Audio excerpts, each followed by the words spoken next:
ಬಿಜೆಪಿಯಿಂದ ಹೊರಬಂದು ಅಣ್ಣಾಮಲೈ ಆಂದೋಲನವನ್ನ ಸೃಷ್ಟಿಸಿದ್ದಾರೆ. 24 ಗಂಟೆಯಲ್ಲಿ 14 ಲಕ್ಷ ಜನ ಅವರನ್ನ ಬೆಂಬಲಿಸಲು ಮುಂದಾಗಿದ್ದಾರೆ. ಹೌದು, ತಮಿಳುನಾಡಿನ ರಾಜಕಾರಣದಲ್ಲಿ ಅಣ್ಣಾಮಲೈ ತಮ್ಮ ರಾಜಕಾರಣವನ್ನ 2ನೇ ಬಾರಿಗೆ ಶುರು ಮಾಡಿದ್ದಾರೆ. ಬಿಜೆಪಿಯಿಂದ ಆಚೆ ಬಂದಿರುವ ಅಣ್ಣಾಮಲೈ ವಿ ದ ಲೀಡರ್ ಅಂದ್ರೆ ನಾವೇ ನಾಯಕರು ಎಂಬ ಆಂದೋಲನಕ್ಕೆ ಚಾಲನೆಯನ್ನ ಕೊಟ್ಟಿದ್ದಾರೆ. ಬನ್ನಿ ಹೆಜ್ಜೆ ಇಡೋಣ, ಕ್ರಮ ತೆಗೆದುಕೊಳ್ಳೋಣ, ಬದಲಾವಣೆ ತರೋಣ ಎಂದು ಎಕ್ಸ್ ಕರೆ ಕೊಟ್ಟಿರುವ ಅಣ್ಣಾಮಲೈ ತಮ್ಮ ರಾಜಕೀಯ ಆಂದೋಲನಕ್ಕೆ ಸೇರಿಕೊಳ್ಳಲು ಕರೆ ಕೊಟ್ಟಿದ್ದಾರೆ. ಒಂದೇ ಒಂದು ದಿನದಲ್ಲಿ ಆಂದೋಲನಕ್ಕೆ ಕೈ ಜೋಡಿಸಿದ್ದಾರೆ. ಇಂದು ಕೂಡ ನೋಂದಣಿಗಳು ಆಗುತ್ತಾನೆ ಇವೆ. ಈ ಒಂದು ಆಂದೋಲನ ಮುಂದಿನ ದಿನಗಳಲ್ಲಿ 1 ಕೋಟಿಗೂ ಹೆಚ್ಚು ಜನರನ್ನ ಸೇರಿಸಿಕೊಳ್ಳುವ ಇಚ್ಛೆಯನ್ನ ಇಂಗಿತಪಡಿಸಿದ್ದಾರೆ. ಅಷ್ಟೇ ಅಲ್ಲದೆ ಮುಂದಿನ ವಿಧಾನಸಭಾ ಚುನಾವಣೆ ಮೇಲೆ ಅಣ್ಣಾಮಲೈ ಕಣ್ಣಿಟ್ಟಿದ್ದಾರೆ ಎಂದು ನಂಬಲಾಗಿದೆ. ಅಷ್ಟಕ್ಕೂ ಈ ಅಣ್ಣಾಮಲೈ ಯಾರು, ಇವರ ಬ್ಯಾಕ್ಗ್ರೌಂಡ್ ಏನು ಅನ್ನೋದನ್ನ ನಿಮಗೂ ಗೊತ್ತಾದ್ರೆ ನೀವು ಕೂಡ ಬೆಚ್ಚಿ ಬೀಳುತ್ತೀರಾ.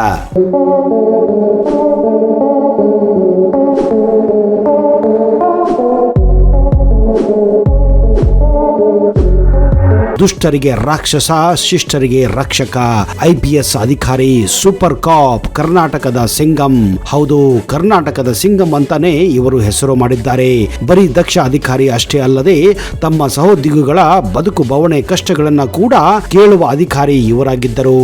ಪೊಲೀಸರೆಂದರೆ ದುಷ್ಟರು ಅನ್ನುವ ಮಟ್ಟಿಗೆ ಇಂದು ಸಮಾಜದಲ್ಲಿ ಪೊಲೀಸರ ಇಮೇಜ್ ಇದೆ. ಆದ್ರೆ ಇವರೊಬ್ಬ IPS ಅಧಿಕಾರಿಯಾಗಿ ಸೂಪರ್ ಕಾಪ್ ಆಗಿ ಜನಮನವನ್ನ ಗೆದ್ದಿದ್ದರು. ಅಣ್ಣಾಮಲೈ ಕುಪ್ಪಸ್ವಾಮಿ ಇವರು 1984 ಜೂನ್ 4ರಂದು ತಮಿಳುನಾಡಿನ ಕರೂರು ಜಿಲ್ಲೆಯ ದೊಡ್ಡಂಪಟ್ಟಿಯಲ್ಲಿ ಜನಿಸುತ್ತಾರೆ.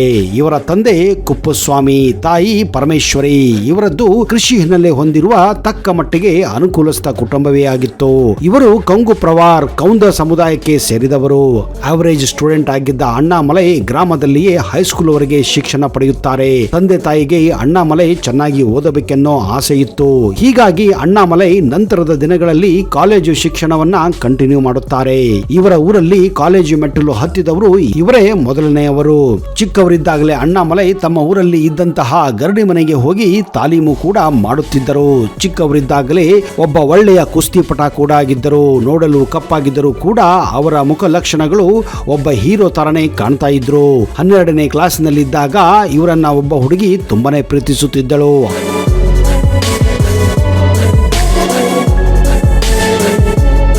ಆದ್ರೆ ಅಣ್ಣಾಮಲೈಗೆ ಇದರ ಬಗ್ಗೆ ಕೊಂಚವೂ ಸುಳಿವು ಇರಲಿಲ್ಲ.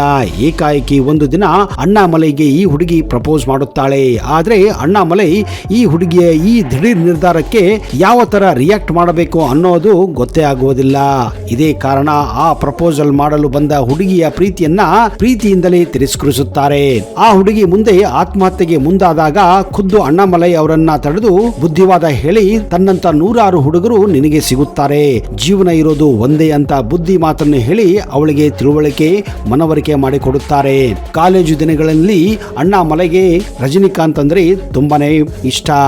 ಅವರ ಸಿನಿಮಾಗಳೆಂದರೆ ಅವರಿಗೆ ಪಂಚಪ್ರಾಣ. ಹಾಗೆಯೇ ಅವರ ನೆಚ್ಚಿನ ನಿರ್ದೇಶಕ ಶಂಕರ್ ಆಗಿದ್ದರು. ಯಾಕಂದ್ರೆ ಅವರ ಸಿನಿಮಾಗಳಲ್ಲಿ ಅವರ ಹೀರೋ ಯಾವಾಗಲೂ ಸಮಾಜದಲ್ಲಿ ನಡೆಯುವ ಅನ್ಯಾಯದ ವಿರುದ್ಧ ಹೋರಾಡುತ್ತಿದ್ದ.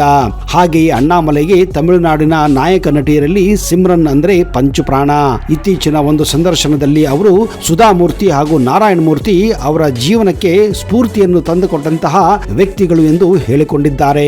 ಮುಂದೆ ಅಣ್ಣಾಮಲೈ ಕೊಯಮತ್ತೂರಿನಲ್ಲಿ ಇಂಜಿನಿಯರಿಂಗ್ ಕಂಪ್ಲೀಟ್ ಮಾಡುತ್ತಾರೆ. ನಂತರ ಉತ್ತರ ಪ್ರದೇಶದ ಲಕ್ನೋನಲ್ಲಿರುವ the Indian Institute of Management ನಲ್ಲಿ MBA ಪಡೆಯಲು ಹೋಗಿದ್ದು ಓದಿ ಒಳ್ಳೆಯ ಕೆಲಸ ಪಡೆಯಲು. ಆಮೇಲೆ ಅಲ್ಲಿಂದ ಹೇಗಾದರೂ ಮಾಡಿ ಅಮೆರಿಕಕ್ಕೆ ಹೋಗಿ ಒಳ್ಳೆಯ ಕೆಲಸ ಪಡೆದುಕೊಂಡು ಅಲ್ಲೇ ಸೆಟಲ್ ಆಗಬೇಕೆನ್ನುವ ಕನಸನ್ನು ಕೂಡ ಹೊಂದಿದ್ದರು. ಆದ್ರೆ MBA ಓದುವಾಗ ನಡೆದ ಒಂದು ಘಟನೆ ಅವರ ಜೀವನಕ್ಕೆ ಹೊಸ ತಿರುವನ್ನ ಕೊಟ್ಟಿತ್ತು.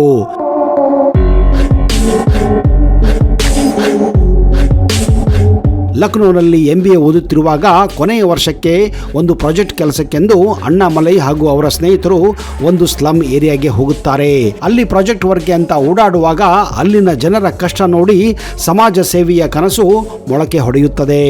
ಆ ಸ್ಲಮ್ನಲ್ಲಿ ಜನರ ಪರಿಸ್ಥಿತಿಯನ್ನು ನೋಡಿ ಅಣ್ಣಾಮಲೈ ಹೃದಯ ಮಿಡಿಯುತ್ತದೆ. ನಿಜಕ್ಕೂ ಈ ಒಂದು ಘಟನೆ ಅವರ ಜೀವನಕ್ಕೆ ಹೊಸ ಒಂದು ತಿರುವನ್ನೇ ಕೊಟ್ಟಿತ್ತು. ಈ ರೀತಿಯೂ ನಮ್ಮ ದೇಶದಲ್ಲಿ ಜನರು ಜೀವನ ಮಾಡುತ್ತಿದ್ದಾರೆ ಅಂತ ಗೊತ್ತಾಗಿ ಅಮೆರಿಕಾಗೆ ಹೋಗುವ ಕನಸನ್ನ ಬಿಟ್ಟು ಬಿಡುತ್ತಾರೆ. ಅದೇ ಟೈಮ್ನಲ್ಲಿ ಆದ ಮುಂಬೈ ಉಗ್ರ ದಾಳಿ ಅವರನ್ನ ಕಂಪ್ಲೀಟ್ ಆಗಿ ಬದಲಿಸಿತ್ತು. ಆಗ ನಾನು ಸಾರ್ವಜನಿಕ ಸೇವೆಗೆ ಹೋಗಲೇಬೇಕಂತ ಡಿಸೈಡ್ ಮಾಡುತ್ತಾರೆ. UPSC ತಯಾರಿ ನಡೆಸಿ 2011ರಲ್ಲಿ ಪಾಸ್ ಮಾಡುತ್ತಾರೆ.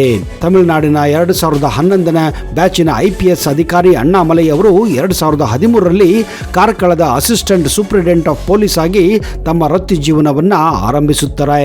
ನಂತರ ಅವರು ಜನವರಿ 1, 2015ರಂದು ಅದೇ ಸ್ಥಳದಲ್ಲಿ ಪೊಲೀಸ್ ವರಿಷ್ಠಾಧಿಕಾರಿಯಾಗಿ ಬಡ್ತಿ ಪಡೆಯುತ್ತಾರೆ ಮತ್ತು ಆಗಸ್ಟ್ 2016ರವರೆಗೆ ಜಿಲ್ಲಾ ಪೊಲೀಸ್ ವರಿಷ್ಠಾಧಿಕಾರಿಯಾಗಿ ಸೇವೆಯನ್ನ ಸಲ್ಲಿಸುತ್ತಾರೆ ಹಾಗೂ ಜನಮನವನ್ನ ಗೆಲ್ಲುತ್ತಾರೆ. ಯಾವಾಗ ಇವರನ್ನ ಚಿಕ್ಕಮಗಳೂರಿಗೆ ವರ್ಗಾಯಿಸುತ್ತಾರೋ ಆಗ ಅಲ್ಲಿಯ ಸಾಮಾನ್ಯ ಜನರು ಇವರನ್ನ ವರ್ಗಾಯಿಸಬಾರದು, ಇಲ್ಲಿಯೇ ಮುಂದುವರಿಸಬೇಕೆಂದು ಕೂಡ ಸ್ಟ್ರೈಕ್ ಮಾಡುತ್ತಾರೆ. ನಂತರ ಅವರನ್ನು ಕರ್ನಾಟಕ ಸರ್ಕಾರ ಚಿಕ್ಕಮಗಳೂರು ಜಿಲ್ಲೆಗೆ ವರ್ಗಾಯಿಸುತ್ತದೆ ಮತ್ತು ಜಿಲ್ಲಾ ಮುಖ್ಯ ಪೊಲೀಸ್ ವರಿಷ್ಠಾಧಿಕಾರಿಯಾಗಿ ಅಕ್ಟೋಬರ್ 18ರವರೆಗೆ ಮುಂದುವರಿಸುತ್ತಾರೆ.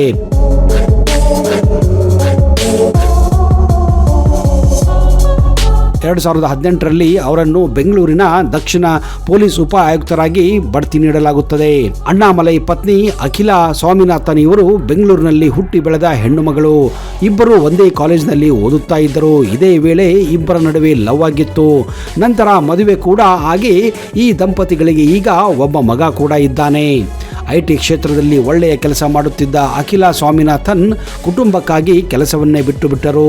ಈಗ ಹೌಸ್ ವೈಫ್ ಆಗಿ ತಮ್ಮ ಕರ್ತವ್ಯವನ್ನ ನಿಭಾಯಿಸುತ್ತಿದ್ದಾರೆ ಹಾಗೂ ಅಣ್ಣಾಮಲೈಗೆ ಸಾಥ್ ನೀಡುತ್ತಿದ್ದಾರೆ. ಇದೇ ಸಮಯದಲ್ಲಿ ಅವರು ತಮ್ಮ ಪತ್ನಿಯ ಜೊತೆ ಮಾನಸ ಸರೋವರ ಹಾಗೂ ಕೈಲಾಸ ಯಾತ್ರೆ ಕೈಗೊಂಡಾಗ ಅವರಿಗೆ ಜ್ಞಾನೋದಯವಾಯಿತು ಎಂದು ಇತ್ತೀಚಿನ ಒಂದು ಸಂದರ್ಶನದಲ್ಲಿ ಹೇಳಿಕೊಂಡಿದ್ದಾರೆ. ತಾನು ಈ ಸರ್ಕಾರಿ ಕೆಲಸವನ್ನು ಬಿಟ್ಟು ಸಮಾಜ ಸೇವೆ ಮಾಡಬೇಕೆಂದು ನಿರ್ಧಾರ ಮಾಡುತ್ತಾರೆ. ಯಾಕಂದ್ರೆ ಸರ್ಕಾರಿ ಕೆಲಸದಲ್ಲಿದ್ದಾಗ ಕೆಲವು ನಿಯಮಗಳು ಸಮಾಜ ಸೇವೆ ಮಾಡಲು ಅವಕಾಶ ಕೊಡುವುದಿಲ್ಲ. ನಾವು ಸ್ವತಂತ್ರ ಇದ್ರೆ ಮಾತ್ರ ಸಮಾಜ ಸೇವೆ ಮಾಡಲು ಒಳ್ಳೆಯದೆಂದು ನಿರ್ಧಾರ ಮಾಡುತ್ತಾರೆ. ಇದಕ್ಕೆ ಅವರ ಪತ್ನಿ ಕೂಡ ಒಪ್ಪಿಕೊಳ್ಳುತ್ತಾರೆ. ಅವರೇ ಹೇಳುವ ಪ್ರಕಾರ ಜೀವನ ನಿಂತ ನೀರಲ್ಲ. ಜೀವನದಲ್ಲಿ ಯಶಸ್ಸನ್ನು ಪಡೆಯಲು ನಾವು ರಿಸ್ಕ್ ತೆಗೆದುಕೊಳ್ಳಲೇಬೇಕು. ಸಾಧಿಸಬೇಕೆಂದರೆ ರಿಸ್ಕ್ ತೆಗೆದುಕೊಳ್ಳಬೇಕೆಂದು ಇಂಥ ದೊಡ್ಡ ರಿಸ್ಕ್ ಅನ್ನ ಅಣ್ಣಾಮಲೈ ತೆಗೆದುಕೊಳ್ಳುತ್ತಾರೆ. ಇದೇ ಕಾರಣ 2019ರಲ್ಲಿ ಅವರು ತಮ್ಮ ಪೊಲೀಸ್ ಹುದ್ದೆಗೆ ರಾಜೀನಾಮೆ ನೀಡುತ್ತಾರೆ. ನಂತರ ಅವರು ತಮ್ಮ ತವರು ರಾಜ್ಯವಾದಂತಹ ತಮಿಳುನಾಡಿಗೆ ವಾಪಸ್ಸು ಹೋಗುತ್ತಾರೆ. ಅಲ್ಲಿ ನೈಸರ್ಗಿಕ ಕೃಷಿಯಲ್ಲಿ ತಮ್ಮನ್ನು ತಾವು ಆಸಕ್ತಿಯಿಂದ ತೊಡಗಿಕೊಳ್ಳುತ್ತಾರೆ ಹಾಗೂ ಸಂಬಂಧಿತ ಕೆಲಸದಲ್ಲಿ ಮುಂದುವರಿಯುತ್ತಾರೆ.